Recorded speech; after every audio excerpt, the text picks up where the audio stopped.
Sí, porque habíamos terminado con esta diapositiva.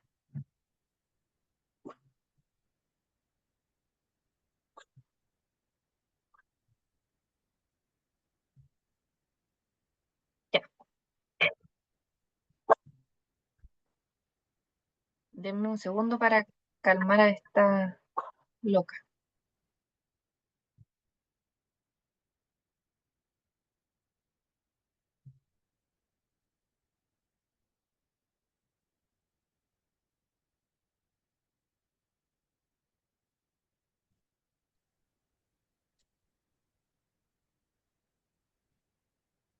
Ya, ahí sí. Entonces, ya, yo les estaba hablando acerca del secretoma, ¿verdad? De las células mesenquimáticas. Entonces, ven la presentación, ¿verdad? Sí, sí se ve. Ya. El secretoma de las células mesenquimáticas es todo aquello que la célula mesenquimática expulsa, por decirlo de alguna forma, al medio o produce al medio cuando está en cultivo, ¿ya? Y eso que expulsa al medio pueden ser vesículas extracelulares, que son llamadas exosomas o microvesículas, dependiendo del tamaño que tengan, ¿ya? Y factores solubles que pueden ser citoquinas, quimioquinas, factores de crecimiento, enzimas, etcétera, ¿ya? Y todo eso constituye el secretoma. Entonces, vesículas extracelulares y factores solubles que en general son proteínas o citoquinas, etcétera. Dentro de estas vesículas extracelulares, que son los exosomas, que son los que voy a destacar porque en realidad son los más estudiados y son los que tienen las propiedades terapéuticas. Son vesículas que tienen un tamaño en particular de 30 a 100 nanómetros, son bastante pequeñas. Están asociados a comunicación intercelular, es decir, son vesículas que permiten comunicar ciertas señales entre las células. Contienen factores importantes como proteínas, microRNA, por ejemplo, y contienen en su superficie marcadores que son específicos y que permiten reconocer, ¿ya? Y también se han utilizado mucho como vehículos de liberación de fármacos naturales, ¿ya? Nosotros podemos cargar estos exosomas con fármacos naturales para utilizarlos como vehículos de fármaco, ¿ya? Si quisiéramos utilizarlos tanto como la molécula que contiene el exosoma, que ya es una molécula terapéutica, pero además potenciarlo con una molécula sintética que nos ayuda a potenciar esa acción. ¿Cómo se generan estos exosomas? Por un proceso de exocitosis, se generan en estas vesículas, ¿ya? Y luego son liberados al exterior, que en realidad eso solamente para que sepan que se generan dentro de la célula como microvesículas y se liberan al exterior. ¿Cuál es la importancia de este secretoma? Es súper importante, ¿por qué? Porque antes se creía que la que tenía el efecto era la célula, ¿ya? Que era lo que yo les comentaba en esta diapositiva anterior. Antes se creía que la célula necesitaba hacer este contacto directo con la otra célula para liberar estos secretomas, estos factores, ¿no es cierto? Que si este contacto no se generaba, entonces estos factores solubles no se liberaban y por lo tanto no había efecto, ¿ya? Y para que eso ocurriera, se necesitaba que la célula llegara al sitio de acción, es decir, que la célula en el fondo supiera que tenía que llegar al tejido dañado, hacer contacto con la célula dañada y generar su acción. Y en términos prácticos, eso es súper complicado porque cuando nosotros hacemos una inyección endovenosa, por ejemplo, ya de un medicamento, ese medicamento se distribuye hacia todo nuestro cuerpo, no llega principalmente al órgano que nosotros necesitamos que llegue, ¿verdad? llega a los órganos que están más irrigados. Entonces, pasa lo mismo con las células. Las células se distribuyen a los órganos que están más irrigados, no llega solamente al sitio en donde necesita hacer su acción, ¿ya? Entonces, esta teoría del homing, que era que la célula llegaba particularmente al sitio de acción, se fue descartando poco a poco, ¿ya?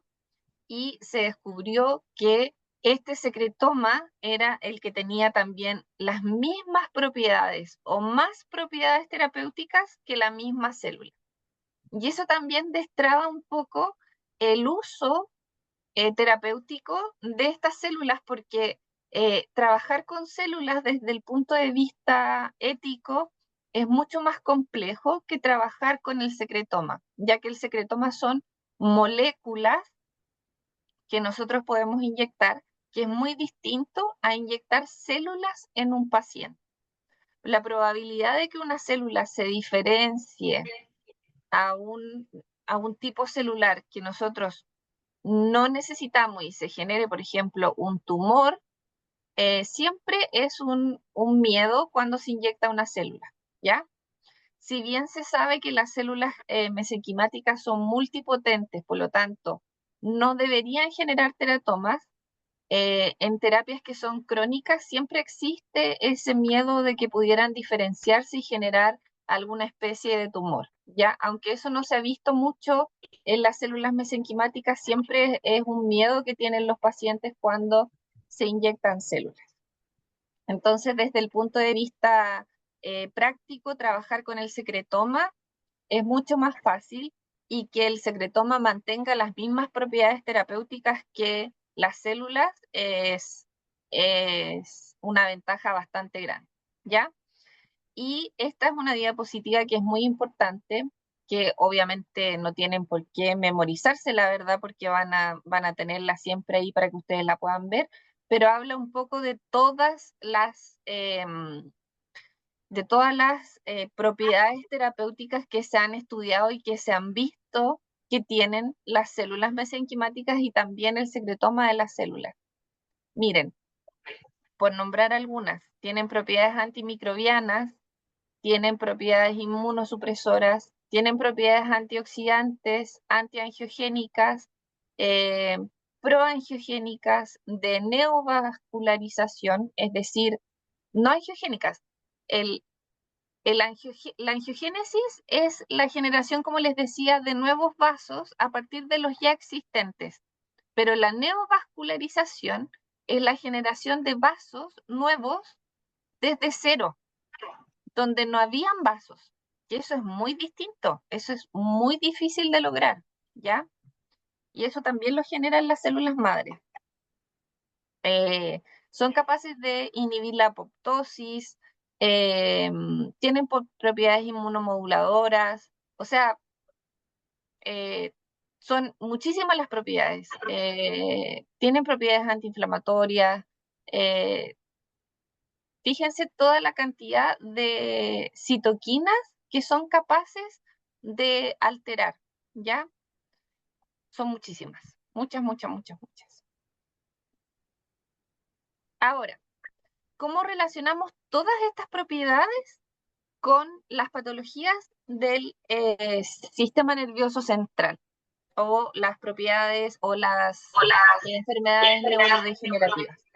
¿Cómo creen ustedes que podríamos relacionar todo lo que hemos conversado antes con, con el sistema nervioso central?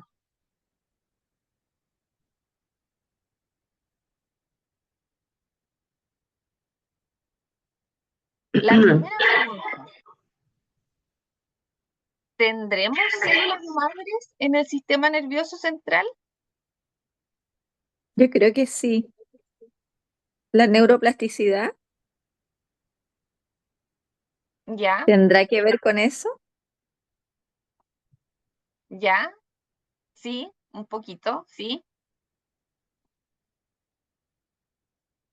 ¿Se acuerdan que antes cuando éramos más chicos, no sé si a ustedes les decían, bueno, puede que sean más jóvenes que yo, pero em, a mí me decían, no te pegues en la cabeza porque las neuronas se mueren y tú no las recuperas.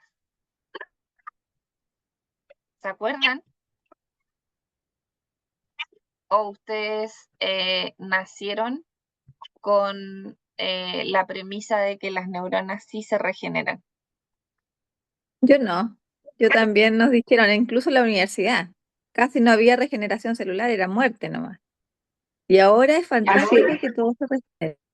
así es, sí, Ya.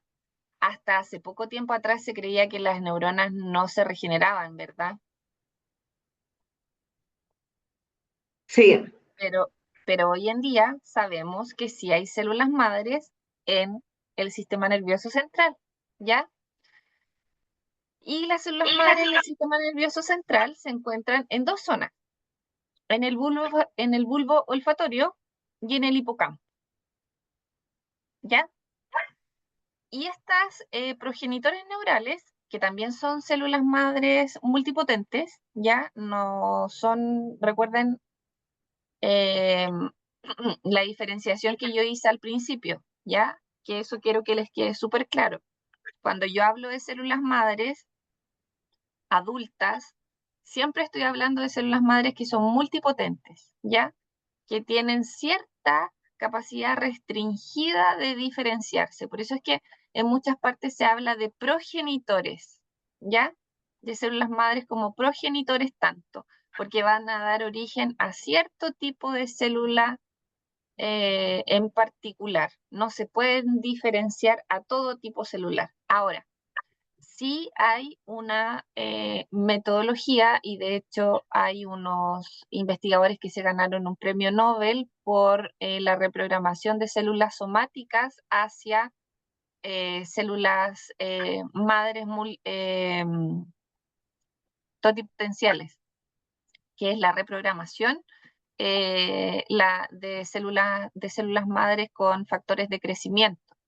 Entonces, ellos tomaron células somáticas, células diferenciadas de nuestro cuerpo y con factores de crecimiento las reprogramaron para ser células pluripotentes, es decir, células que se pudieran diferenciar a cualquier tipo de célula de nuestro cuerpo.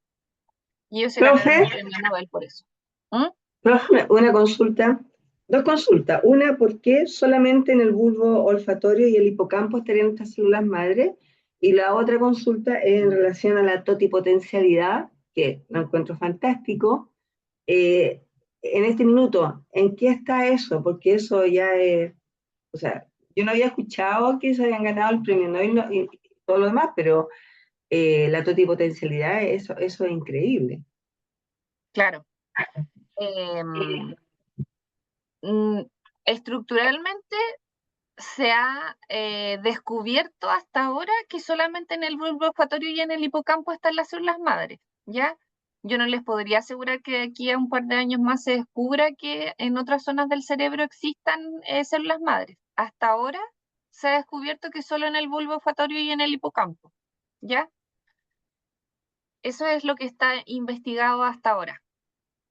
Ya, me tincaba Eh, eso. ¿Cómo? Me tincaba que era así. O sea que yo creo que hay otras partes del cerebro que también tienen células madres.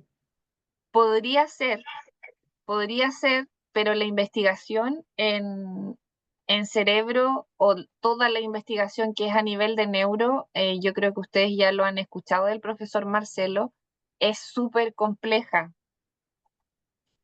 Las metodologías para poder estudiarlo es muy complejo y también desde el punto de vista ético es complejo. Eh, lo que podemos hacer es trabajar en ratones o en ratas, ¿verdad? Pero en humanos es muy difícil y si se puede trabajar en humanos, es en humanos post-mortem, también pasando por un comité de ética y no es lo mismo que trabajar en seres humanos, digamos, vivos. Y ahí se pueden hacer solamente ciertos estudios que son funcionales. Obviamente no podemos sacar un trozo de cerebro en una persona que está viva, eso éticamente es aberrante siquiera de pensarlo, ¿verdad? Entonces yo creo que las investigaciones que hay hasta hoy en día, hasta donde se ha podido llegar, nos dan cuenta de que solamente en estas dos zonas es en donde se ha descubierto que hay células madre. Pero puede que más adelante se descubra que hay otras zonas en donde también existen, ¿ya? Y en relación a la otra pregunta, bueno, estos investigadores lo que hicieron fue tratar de reprogramar lo más parecido a las células embrionarias. Ese era su objetivo, tratar de reprogramar una célula somática que cuando yo digo una célula somática es una célula de la piel, por ejemplo, que está totalmente diferenciada a una célula totipotente que es capaz de diferenciarse cualquier tipo de célula. Y eso lo hicieron pensando en que pudieran eh, trabajar en distintas patologías. Por ejemplo, en una de las patologías que se ha estudiado muchísimo es la esquizofrenia, ¿ya? Mm, Eh, Ahora, ¿cuáles son algunas de las desventajas que se ha visto de esta metodología de reprogramación? Se ha visto que, por ejemplo, se ha tomado células de pacientes esquizofrénicos que se han reprogramado y estas células han mantenido ciertas marcas epigenéticas que cuando la célula se vuelve a diferenciar, mantiene esa característica, oh, ¿ya? Y eso ya, es una gran dificultad. Es algo que, mm, que es muy complejo porque es como, por ejemplo, si yo, para explicarlo en palabras sencillas, como por ejemplo, si yo tuviera un género azul, entonces compro un cloro que es de muy buena calidad y lo transformo en blanco, ¿verdad? Lo decoloro completamente y luego lo vuelvo a teñir de color rojo, pero me doy cuenta que dentro de ese rojo hay ciertas manchas de azules, azul. Mm, que sí, aunque yo no quiera que aparezcan, sí aparecen. perfecto. Y ese es un problema. Ok, profesora, muchas gracias. Muchas gracias.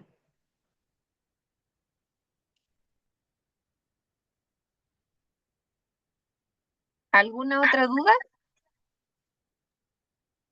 Daniela, yo haciendo una consulta respecto de las dos zonas que se encuentran en las células madre, bulbo olfatorio y hipocampo, ¿cómo es posible entonces que estas células, a lo mejor a través de los secretomas, migran a otras zonas del cerebro para generar la neuroplasticidad y la regeneración? ¿Cuál es la hipótesis ahí? ¿O ya está probado? ¿Cómo, perdón? Pensando que tenemos el bulbo olfatorio y el hipocampo con células madre y tenemos regeneración en el cerebro, si solo esas dos zonas producen células madre, esta célula quiere decir que la hipótesis o la premisa es que estas células viajan para poder regenerar zonas dañadas del cerebro o actúan a través de los mismos secretomas produciendo sustancias que van a producir esa regeneración en distintas zonas, que no sean estas donde están las células madre. No, lo que pasa es que aquí la regeneración o las células madres o la regeneración se produce solamente en el hipocampo, no en otras zonas del cerebro. Entonces, la creación de nuevas conexiones celulares, por ejemplo, interneuronales, no es tomado propiamente como una regeneración. No, Ya. no, no, son dos cosas distintas. Cuando uno potencia ciertas vías sinápticas, como, es como si potenciara ciertos caminos sinápticos, pero no que creara, regenerara ciertas neuronas para. No sé si me explica con la diferencia. Sí, perfecto. Es como un reordenamiento de neuronas para reforzar ese camino. Gracias, Pero si Daniela. yo, ya, de nada. Ya, entonces estos progenitores neurales van a dar origen a tres líneas celulares del sistema nervioso que son neuronas progenitoras que se integran en circuitos específicos del hipocampo, astrocitos, por ejemplo, y los oligodendrocitos. ¿Ya?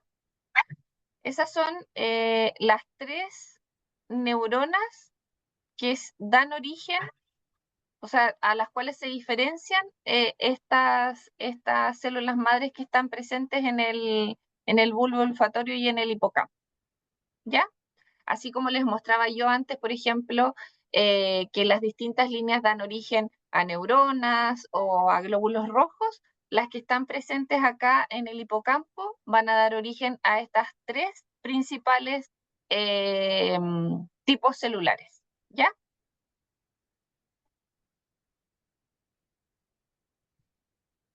Entonces, cuando hablamos de patologías del sistema nervioso central y periférico, nos referimos a una amplia gama de condiciones que son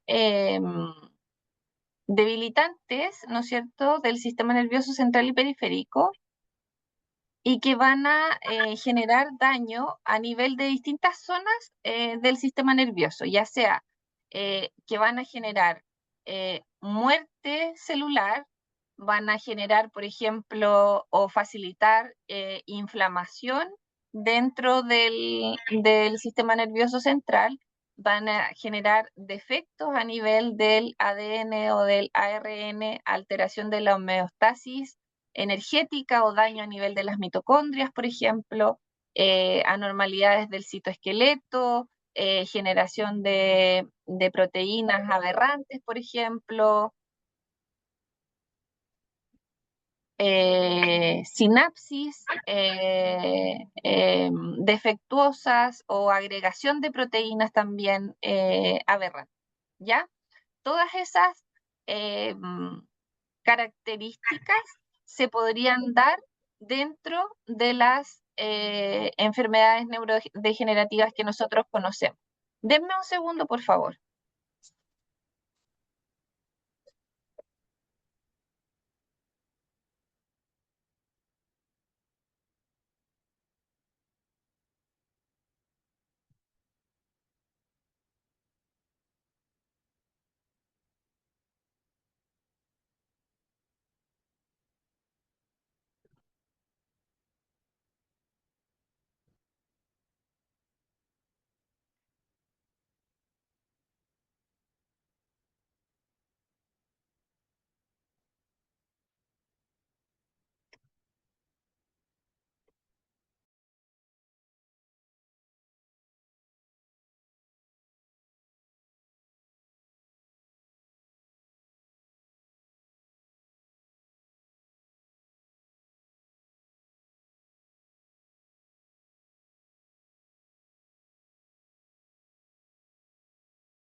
Ya, ahora sí, perdónenme.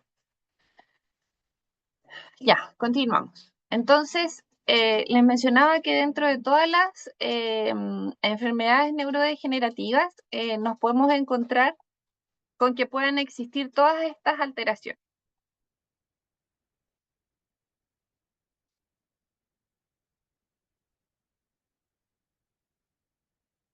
¿Cuál es el enfoque farmacológico de las patologías del sistema nervioso central y del sistema nervioso periférico? ¿Qué es lo que fueron? Yo creo que esto es lo que ustedes vieron ayer con el profesor Diego.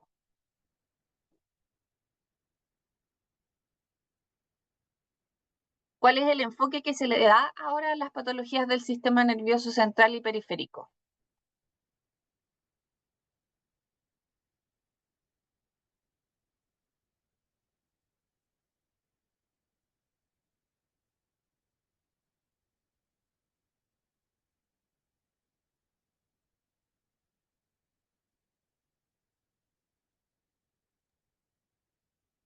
Daniela, desde el ¿Aliviar los punto de síntomas? vista, perdón, dale. Dígame nomás. Decirte que desde el punto de vista tuyo, desde tratando con células madre, bueno, enfoque farmacológico, ya, este es lo que está allí. Estaba pensando en el enfoque desde tu área, es tratar en el fondo la causa y no los síntomas como hace la terapia farmacológica. Claro, la terapia farmacológica convencional lo que hace es aliviar los síntomas, ¿no es cierto? Lo que conversábamos anteriormente. Si hay síntomas motores, por ejemplo, aliviar esos síntomas motores. Si hay temblores, por ejemplo, aliviar esos temblores. Si hay síntomas cognitivos, conductuales, afectivos, trastornos del sueño, aliviar esos síntomas, ¿ya? Pero ¿qué pasa si el paciente deja de tomar esos medicamentos? Entonces esos síntomas vuelven, ¿ya? Intentar modificar la progresión de la enfermedad, ¿ya? Algunos fármacos lo que hacen es tratar de eh, disminuir o ralentizar la progresión de la enfermedad, pero no tratar la causa o, digamos, curar la enfermedad, ¿ya? También la neuroprotección y mejorar la calidad de vida de los pacientes, tratando de mejorar su autonomía, por ejemplo, o proteger las neuronas remanentes de los pacientes, el manejo de las comorbilidades dentro de las patologías del sistema nervioso.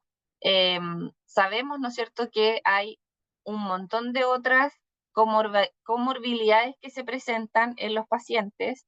Un paciente, por ejemplo, que tiene Parkinson o Alzheimer, no solamente va a tener la sintomatología de su enfermedad, sino que lo más probable es que también tenga eh, depresión, ansiedad, trastornos metabólicos, etcétera, ¿ya?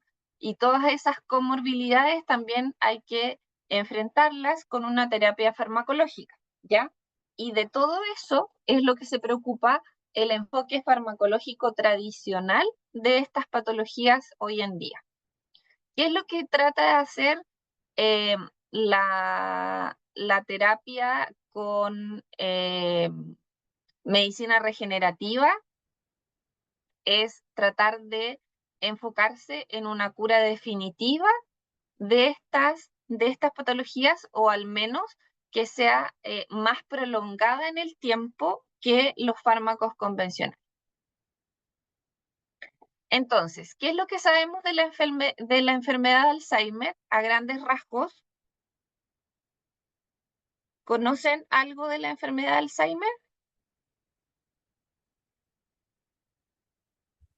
Que se va perdiendo como la memoria progresivamente, van perdiendo como eh, los aprendizajes y todo, como una regresión en el tiempo. Eso es lo que tengo entendido yo, profe.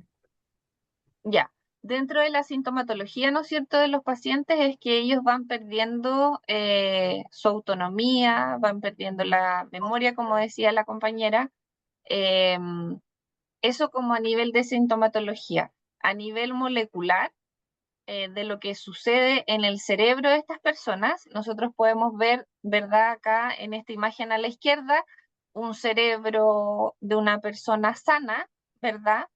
En donde vemos ambos hemisferios con una densidad normal, ¿verdad? Y acá tenemos un cerebro de una persona con Alzheimer, en donde ustedes pueden ver que claramente está atrofiada. El córtex cerebral está de muchísimo menor tamaño y también hay una atrofia del hipocampo, ¿ya? Desde el punto de vista neuronal, ya de las neuronas en particular, se sabe que hay una acumulación de unas proteínas beta amiloide y tau que provocan, esta acumulación provoca una muerte neuronal, como aparece acá. Estas proteínas tau se acumulan particularmente acá, ¿no es cierto?, en esta zona de las dendritas aquí en la neurona, y van provocando progresivamente la muerte de la célula, o sea, de la neurona, bueno, la célula sí.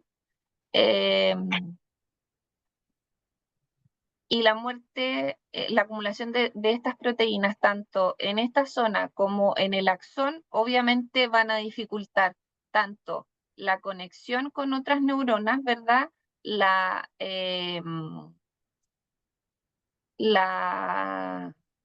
Se me fue la palabra. ¿La sinapsis? No. La conexión La transmisión del impulso, del ¿verdad? Porque aquí impulso. tenemos el axón, por lo tanto, no va a haber una transmisión del impulso nervioso dentro de la misma célula, y obviamente la sinapsis entre células, entre neuronas, no se va a ver posibilitada. Por lo tanto, todo eso se traduce en que el paciente no es capaz de recordar cosas, no es capaz de ejercer, tiene un problema cognitivo, obviamente, no es capaz de realizar ciertas tareas, olvida la mayoría de su vida normal, ¿no es cierto? Olvida cómo realizar su vida normal. En el fondo es un deterioro cognitivo que va en aumento a medida que esta muerte celular va aumentando también, ¿ya? Profesora, una ¿Mm? consulta. Eh, la causa de esta acumulación anormal de proteína, o sea, ¿cuál es la causa en sí del Alzheimer? Antes que empiece esta acumulación anormal, ¿la edad es por genética, es por hábito, ¿cuál es la causa? Hay Alimentación, no varios sé. factores, hay varios factores que están descritos dentro del Alzheimer. Se cree que es una enfermedad multifactorial, pero que está asociado principalmente a factores genéticos, y también se cree a medioambientales. Por ejemplo, exposición a metales pesados, se creería que podrían generar, serían factores de riesgo para generación de enfermedad de Alzheimer, y otros tóxicos ambientales. Pero se sabe que es una enfermedad multifactorial. Perfecto. Y también, profesora, yo he escuchado ahí, incluso he visto en películas que esta gente, las personas que tienen esta enfermedad que es bastante severa, cuando les ponen música, hay una parte del hipocampo que se activa y como que recuerdan. Y de hecho está como, entiendo que está como, eh, eh, o sea, en el fondo, las personas que tienen esta enfermedad, es muy bueno que le pongan música antigua de las que ya escuchaban porque el hipocampo de alguna manera las reconoce. No sé si eso será así. Sí, lo que pasa es que, bueno, hay dos cosas que son importantes ahí. El hipocampo es una zona que está asociada a la memoria, ¿verdad? Entonces, y también a la regeneración neuronal. Entonces, esta estimulación, ya sea con música o con leer, por ejemplo, leerle ciertos cuentos que puedan haber estado asociados a tareas cotidianas que hayan realizado anteriormente, les pueden recordar o hacer recordar cierta, podría ser, ¿cómo decirlo? Podría ser un síntoma de mejoría, pero eso es Esporádico. esporádico. No es una mejoría a largo Claro. plazo. ¿Y Es los olores, es una profesora? ¿Los olores también? ¿Los olores también Los, podrían ser una...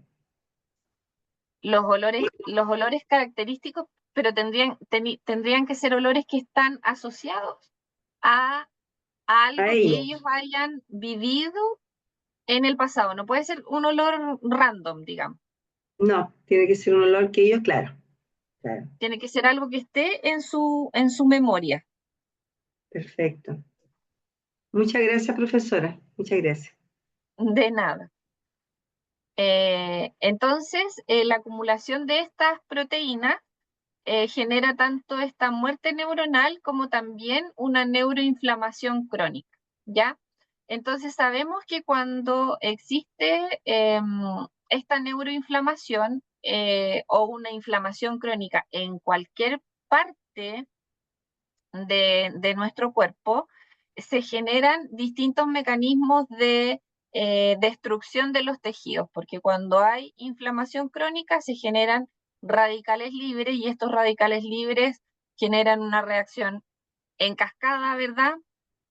Que terminan destruyendo aún más todos los componentes celulares, ¿ya? Eh, los radicales libres destruyen células ya sea por destrucción de los lípidos de membrana, destrucción de las proteínas, destrucción del ADN, y eso al final genera destrucción de la célula, cualquier célula, y en este caso serían las neuronas, ¿ya?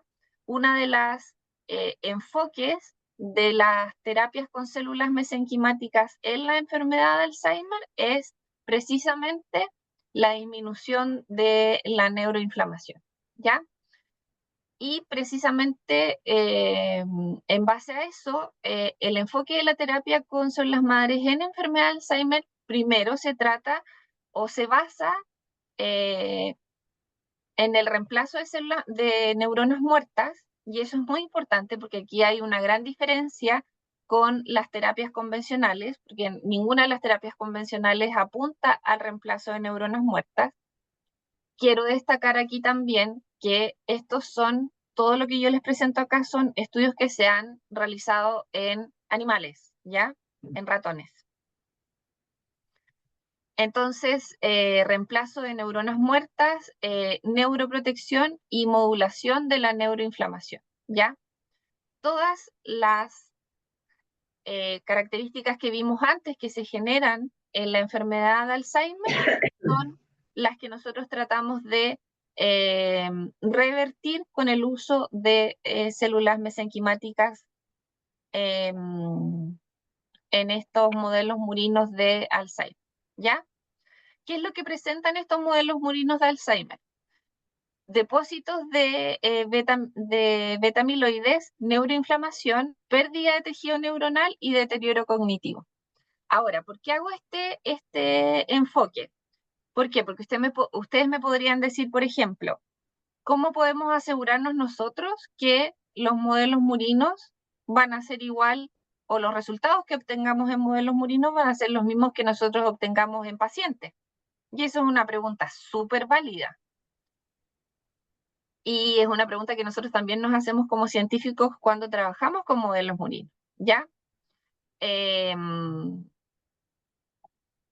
Cuando se trabaja con animales, y me disculpo acá si es que hay dentro de los participantes alguna persona que sea animalista, la verdad es que el,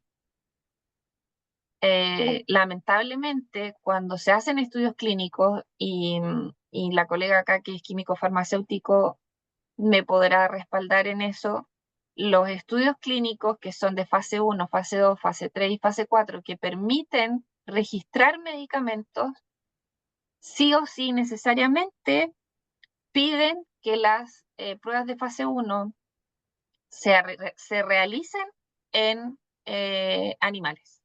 Si no se realizan en animales, entonces no, ese estudio clínico no va a llegar a ninguna parte, ¿ya?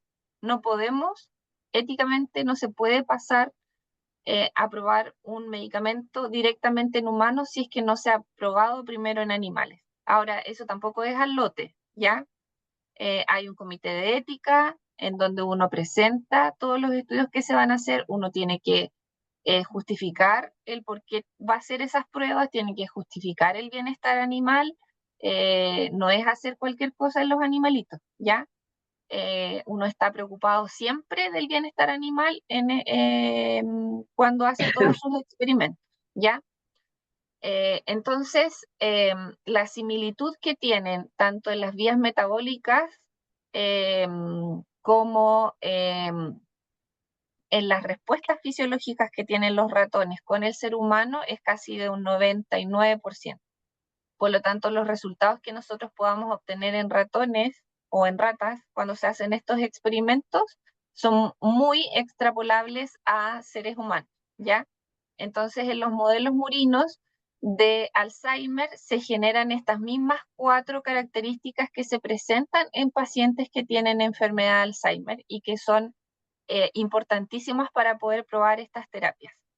¿Qué es lo que se ha visto cuando se han probado células mesenquimáticas en estos modelos murinos de Alzheimer? Se ha visto que inyectar estas células ha disminuido estos depósitos de proteínas beta-amiloides, ha disminuido la neuroinflamación, ha aumentado la neurogénesis, es decir, ha aumentado la generación de nuevas neuronas, ¿ya? Que eso es muy importante.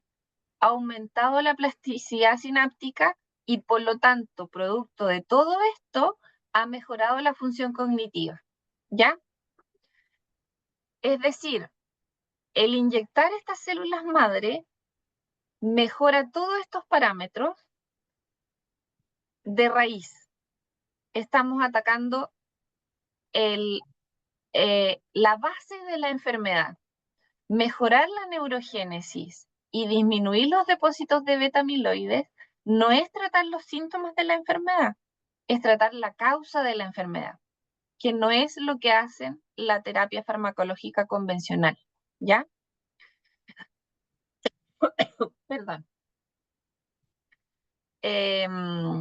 También se ha usado terapias con células madres neurales, que estos ya son más específicas, derivadas de tejido fetal humano o células pluripotentes, que se han diferenciado células colinérgicas, que también están involucradas en las enfermedades de Alzheimer, que han podido integrarse en cerebros del huésped y se ha visto que mejora el desempeño cognitivo también en modelos animales y también se ha probado con células madres pluripotentes inducidas, que son las que yo les mencionaba anteriormente, que son células somáticas que se han indiferenciado, digamos, a células madres, ¿ya? Y aquí son células que son neurales derivadas del propio paciente y que permiten terapias personalizadas y con corrección genética previa al trasplante. Entonces, ¿qué es lo importante de este enfoque farmacológico? Que va a la raíz de la enfermedad. Va a la raíz de la enfermedad. Claro, o sea, en el fondo, de alguna manera es una cura, entre comillas, natural, por así decirlo. Claro. Y no de los síntomas, sino que de la enfermedad como tal. Claro, estamos haciendo lo que la medicina regenerativa, lo que la definición de la medicina regenerativa es, ¿verdad? Que es sanar lo que está mal con nuestro propio cuerpo o sanar lo que Profesor, se ha dañado con el tiempo con nuestro propio cuerpo. ¿se está usando actualmente o está en experimentación todavía? Esto está en experimentación en ratones. Perfecto, ya. Estos son estudios clínicos que están ingresados en la página de clinicaltrials.gov, que están en fase 1 y fase 2 algunos, ¿ya? Para los que no Profesora, manejan la terminología de ensayos clínicos, los ensayos clínicos para que salga un producto farmacológico al mercado tienen que pasar por 4 fases, fase 1, 2, 3 y 4. Y la fase 1 y la fase 2, la fase 1 es en animales y la fase 2 ya es en pacientes, en un número reducido de pacientes sanos, ¿ya? Después en la fase 3 pasa a pacientes que tienen la enfermedad, ¿ya? Y la fase 4 ya sale al mercado. y, Entonces esto y ya la, está usted dice que ahora está la fase 1 y 2. ¿Y eso cuántos años son? ¿La 1 y la 2? ¿Cuánto tiempo llevan? entre 1 a 3 años son fase 1 y 2 más o menos. 1 y 2. ¿Y qué país está a la vanguardia de esto? ¿Igual Estados Unidos? Vi algunos de Estados Unidos y algunos europeos, Perfecto. Ujú. que son los que están más adelantados en legislación con productos biológicos.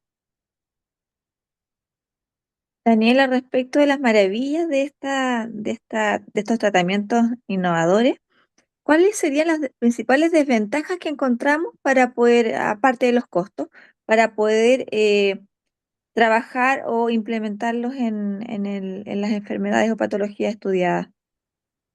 Aquí está precisamente cuáles son los desafíos. Primero, la supervivencia a largo plazo de las células trasplantadas. Eso es fundamental. Eh, lo que se hace acá es inyectar células madres que se diferencian, ¿verdad? A células, a neuronas en este caso, ¿verdad? Pero lo que tenemos que mejorar ahí es que estas células que se trasplantan logren sobrevivir a largo plazo, es decir, eh, se diferencian, ¿verdad? Nosotros, no sé, inyectamos 10 millones de células, por ejemplo, y de esas 10 millones de células, 500.000 células logran diferenciarse y todas las otras células no lo logran. Entonces, el desafío ahí es lograr que exista mayor eficiencia en la diferenciación a esas células, a esas neuronas, ¿ya? Que la terapia en el fondo sea más efectiva en términos de la diferenciación, ¿ya? Y la integración también funcional estable en los circuitos neuronales del huésped. Eso también es algo que se ha visto como un desafío en los modelos murinos que se ha probado. Eh, que estas células que se integran en estos circuitos tengan una función más estable en estos circuitos. Claro, se ha visto una mejora cognitiva, pero que esa mejora cognitiva sea más estable en el tiempo. Ahora, yo creo que esto es algo normal que sucede con todos los nuevos desafíos, ¿verdad? Esto es algo que es muy temprano, que se está optimizando recién, por lo tanto, deben haber muchos parámetros que se deben optimizar, como por ejemplo, tal vez el vehículo en el cual se inyectan las células podría ser mejor, de tal manera que las células no sean inyectadas vía endovenosa, sino que exista alguna forma en la cual puedan llegar directamente al cerebro y directamente a la zona en donde se necesita que llegue, porque no es necesario tal vez que llegue a todo el cerebro, sino que a la zona en donde está más afectado. Que tal vez las células estén más potenciadas para que se diferencien más rápido y esa diferenciación sea más estable. Entonces, todas esas pequeñas cosas que se van descubriendo en el camino, yo creo que son los desafíos que se identifican cuando se hacen estos estudios. Y que son los que toman el tiempo, ¿verdad?, de 3, 4 años para poder resolverlo. Eh, y que eso es lo que se demora un medicamento en el fondo en salir al mercado. Pero los resultados son súper auspiciosos inicialmente. El hecho de que ya se disminuya la neuroinflamación, por ejemplo, ya es algo súper auspicioso. No tenemos ningún fármaco que vaya a disminuir la neuroinflamación de manera directa o que estimule la neurogénesis, ¿ya?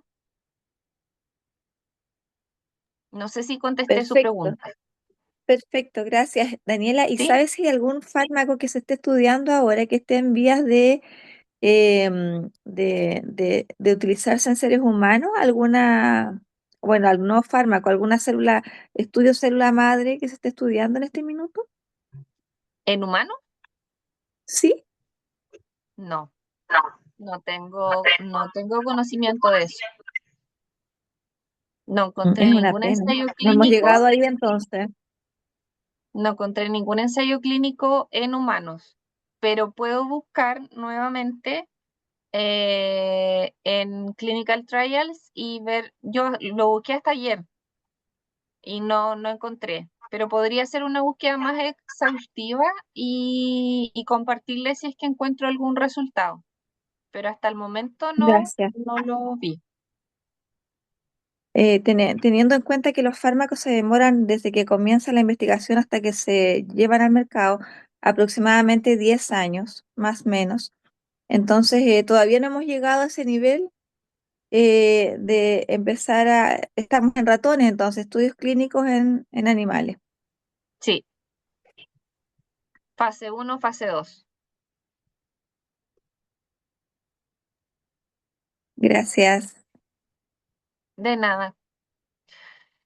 Entonces, acá hay algunos desafíos importantes que tendríamos que poner ojo. Por ejemplo, como les mencionaba antes, mejorar la eficiencia y la calidad de las células madres que se van a utilizar, aumentar la viabilidad y la integración de estas células, diseñar técnicas de administración precisa, como les mencionaba, hacia regiones específicas del cerebro. También el momento óptimo de la intervención. No es lo mismo intervenir a un paciente que está recién con un diagnóstico de Alzheimer a un paciente que está con diagnóstico de Alzheimer hace 10 años, por ejemplo, ¿ya? Los resultados obviamente no van a ser los mismos. Lo más probable es que si el diagnóstico es de hace 2, 3 meses, los resultados van a ser muchísimo más auspiciosos, ¿ya? La seguridad y la eficacia a largo plazo es algo que también es importante medir, ¿ya? Con las células madres pasa que la toxicidad a largo plazo es algo que hay que tener mucho cuidado, ¿ya? No existen muchos estudios de toxicidad a largo plazo. A largo plazo me refiero 10, 15 años post tratamiento con células madres, ¿ya? La posible necesidad de tratamientos repetidos también es importante. Hay muchos tratamientos en donde se habla eh, de inyecciones únicas, ¿ya? Pero no necesariamente se va a requerir de una inyección, sino que también podría ser probable que se requiera inyecciones repetidas en el tiempo. Ahora habría que evaluar qué tan seguro es esas inyecciones repetidas en el tiempo, ¿ya? Eh, ya, y lo otro es que en las futuras líneas de investigación podría implicar el uso de células madres modificadas genéticamente para potenciar sus propiedades terapéuticas, ¿ya? Como el aumento de la secreción de factores neurotróficos e enzimas degradadoras de proteínas beta-amiloides. Eso también es importante porque nosotros podemos modificar las células para que sean secretoras de los factores de crecimiento que nosotros necesitamos que ellas secreten, ¿ya? Eso también es una propiedad importante de las células. Nosotros podemos modificarlas en cultivo para que ellas secreten o genéticamente para que ellas secreten lo que nosotros necesitamos que ellas secreten. Y eso es una ventaja. ¿ya?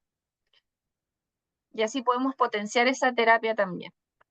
En el caso de la enfermedad de Parkinson, sabemos que la enfermedad de Parkinson se genera por un deterioro de las neuronas dopaminérgicas, ¿ya?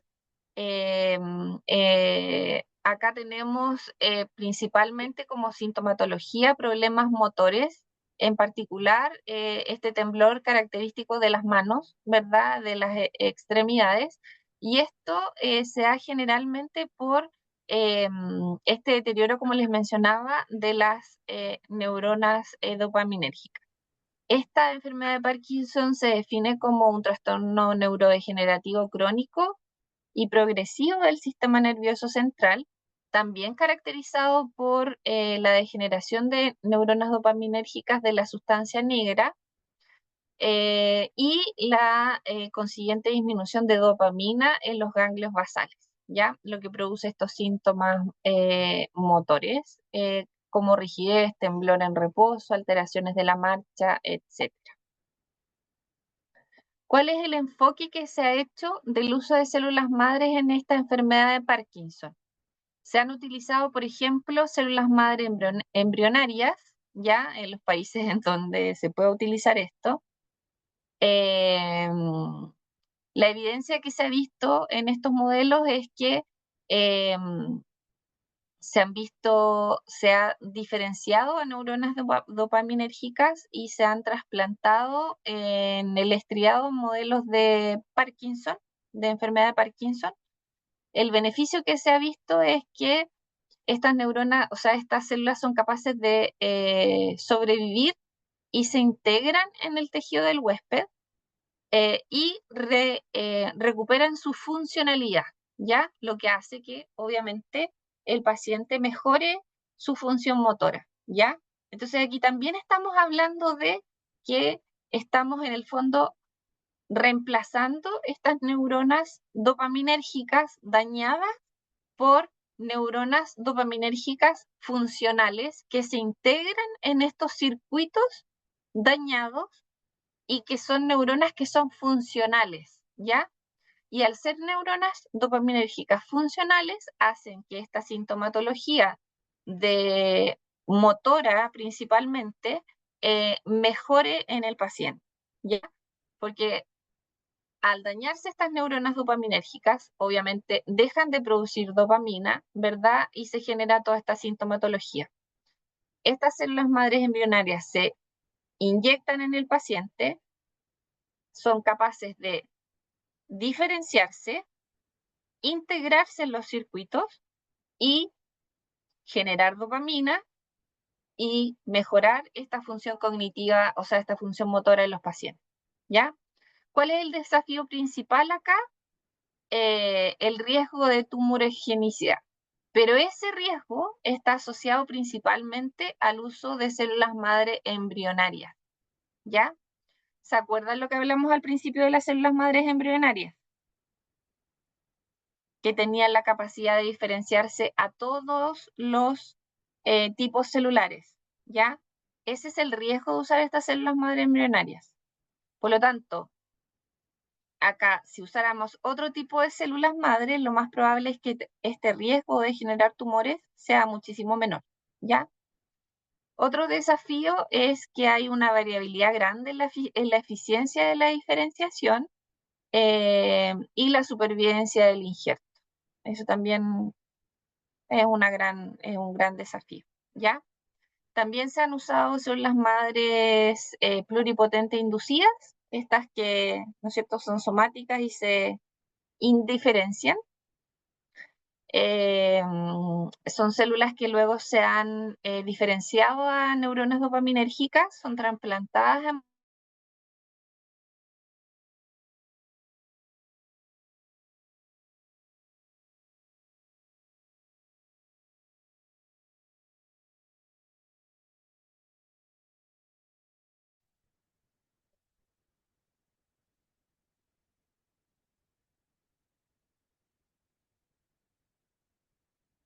Se nos cayó la grabación, parece. Te ¿Me ven? fuiste. Te veo, ¿Sí? pero no vemos la presentación. Ya. Voy a volver a... Se me cayó, puede ser que acá está... Hay mucho temporal, entonces tal vez se me fue la internet por un rato. Ya, entonces habíamos quedado acá. Sí. Entonces, acá los desafíos igual son importantes. La capacidad de poder injertarse es un beneficio, ¿no es cierto? Pero los desafíos también son importantes. El poder sobrevivir al injerto y la posible tumorigenicidad, bueno, la capacidad de generar tumores también es importante. Y las células madres mesenquimáticas también han sido evaluadas en modelos de enfermedad de Parkinson. Aquí se han observado propiedades neuroprotectoras e inmunomoduladoras, no diferenciación hacia células dopaminérgicas, solamente neuroprotectoras e inmunomoduladoras. Y aquí el desafío es definir protocolos que sean óptimos desde el punto de vista de la dosis, la vía de administración, la toxicidad, los efectos a largo plazo, etc. ¿Ya? Y aquí hay algunos ensayos que yo les dejé de estudios que están publicados en la página de Clinical Trials. Ensayos tempranos, ensayos de fase 1, fase 2, el ensayo en fase 1 en curso que está con progenitores dopaminérgicos derivados de,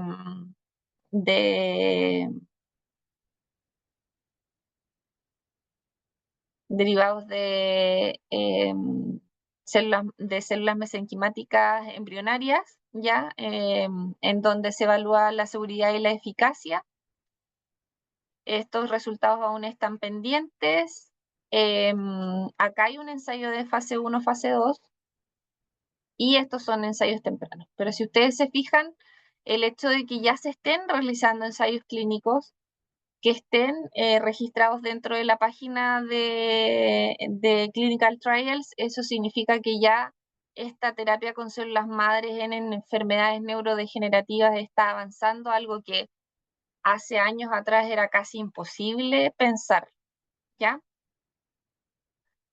Ahora yo quise colocar esta diapositiva, si bien no hay muchos estudios en relación al trastorno del espectro autista y el uso de células madres, encontré algunas cosas que me parecieron importantes y que me llamaron la atención. Yo imagino que ustedes conocen muy bien la definición, ¿verdad?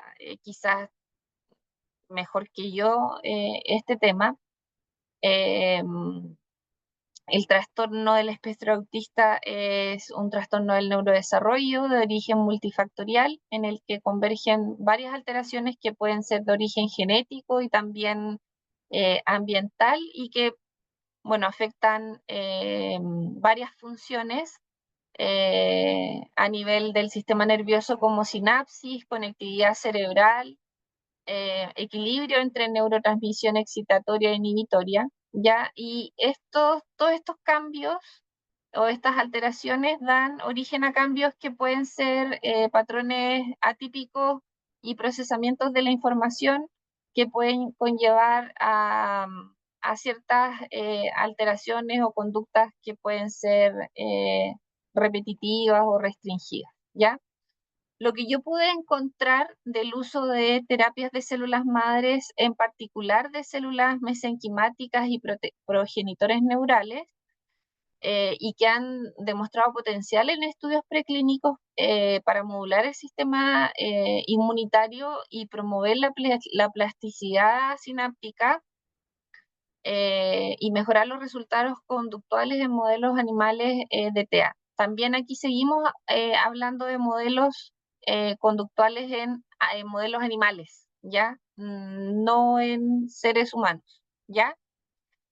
Algunos estudios clínicos pequeños han investigado seguridad y viabilidad de terapias con células madres en pacientes con TEA con cierta evidencia de mejoría en la función conductual y cognitiva.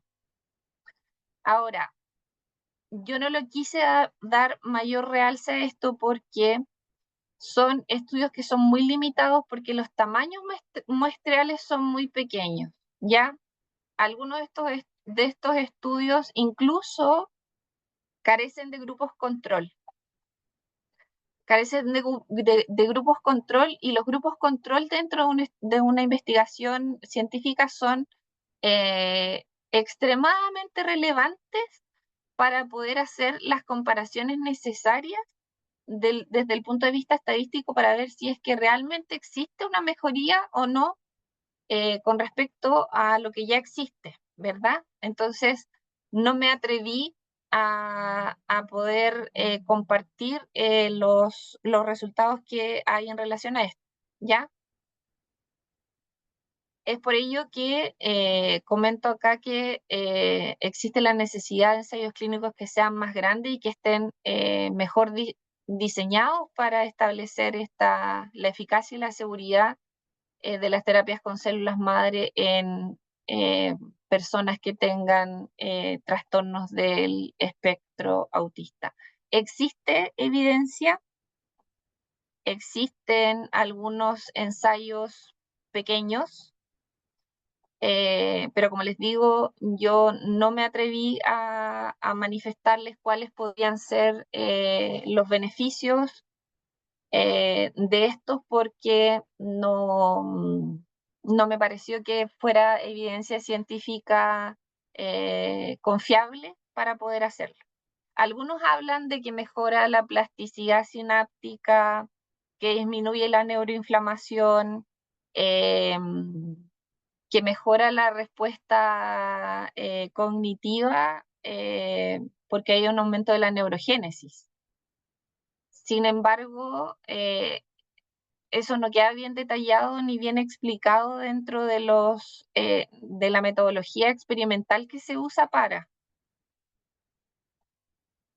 Eso lo podemos discutir si quieren en algún ensayo, ¿ya? En alguna lectura de algún paper podemos hacer una discusión entretenida, una discusión de alto nivel relacionada con los resultados que se puedan presentar en ese paper. Me parece que sería muy interesante poder hacerlo con todo lo que ya conocen ustedes de lo que les he expuesto, de los beneficios que pudieran tener las células madres en esta enfermedad degenerativa.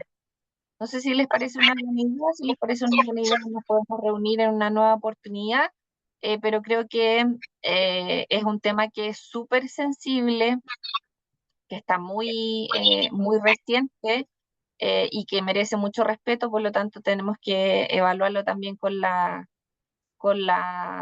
rigidez científica que se merece. Así es que les puedo mandar algunos papers para que los puedan leer y los podemos comentar luego, si es que Sí, les interesa. profesora. Sí, gracias. Súper. Eso sería todo Daniela, entonces. Dígame. no te Sí, vayas, sí. no te vayas. Quiero consultarte algo. Respecto del trastorno del espectro autista, ¿sabes cuáles son las zonas cerebrales que se ven afectadas en esta patología? Desconozco porque habla de una afectación a nivel general. Ni siquiera en los estudios dice qué zonas en específicos podrían estar actuando la célula mesenquimática. Dice solamente que podrían disminuir la neuroinflamación y aumentar la neurogénesis, pero no menciona más detalles. Ya, perfecto, gracias. Pero eso lo podemos discutir, como digo, cuando discutamos papers. Súper.